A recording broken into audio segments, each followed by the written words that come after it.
Greetings, beloved brothers and sisters.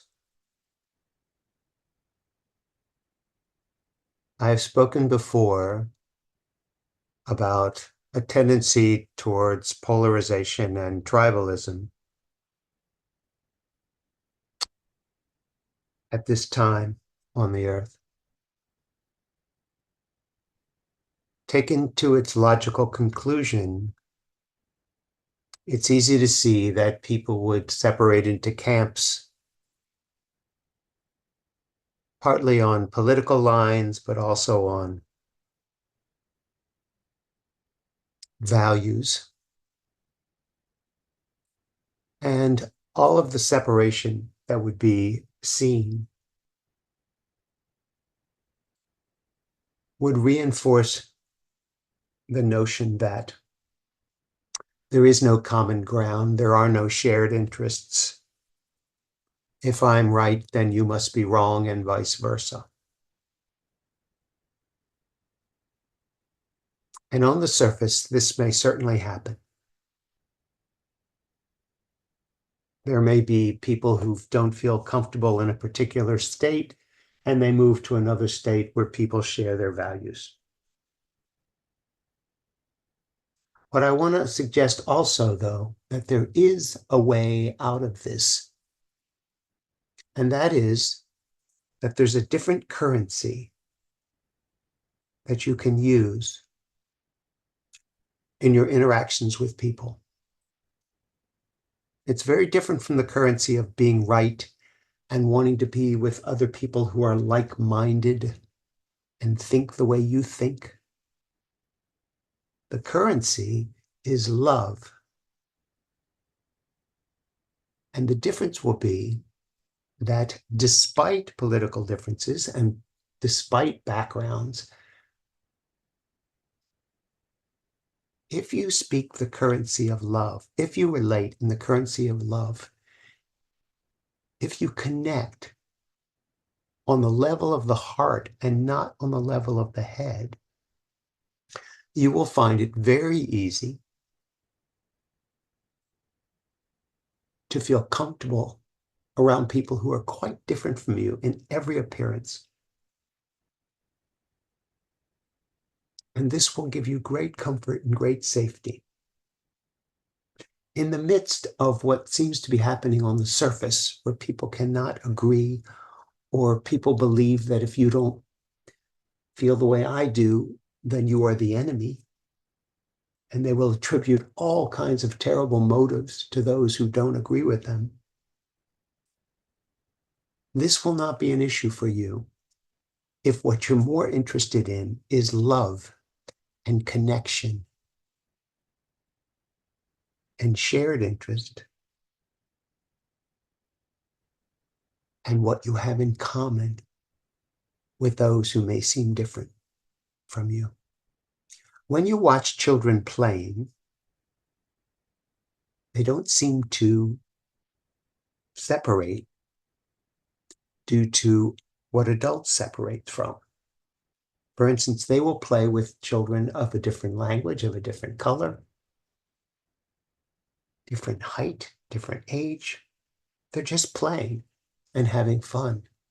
And if you stop them and say, don't you see that that little boy doesn't look anything like you? He has different hair and different skin. They will admit that they do see that. They're not blind to the distinction. But in their experience, it's one of those things that's so, but it doesn't matter. It makes life interesting, but that's not the important thing that connects them. They're having fun. They enjoy each other's company. They see what they like in the other. And the differences, while evident, fade into the background. This will be your experience as well very shortly. You will find that you have a much better ability to connect with people than ever before because you're connecting with what everyone has in common, which is a heart.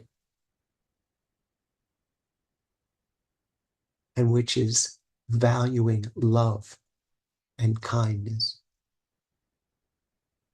and acceptance. And this will allow you to navigate the terrain of the differences without them being particularly significant. You will rely less and less on technology to save you, and more on your heart to guide you, to lead you where you really need to go, as opposed to where everyone is telling you you should go.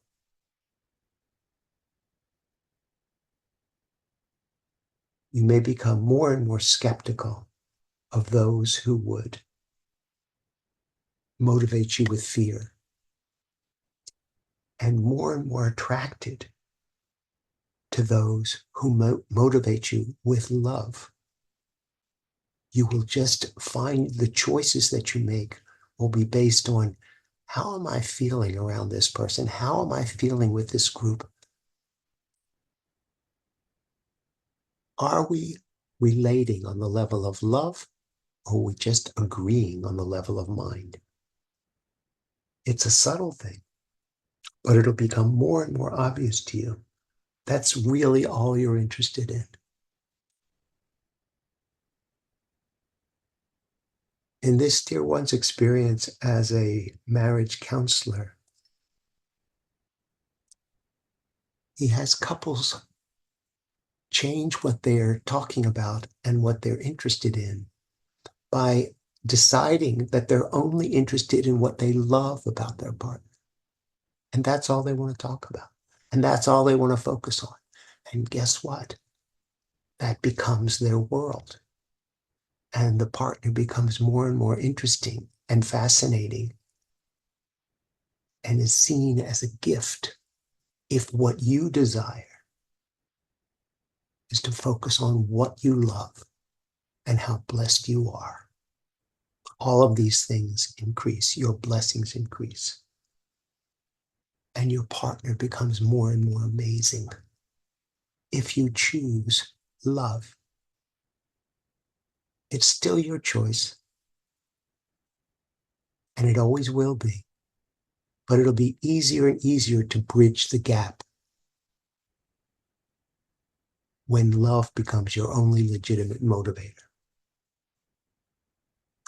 I love you, love you, love you, love you, Yeshua.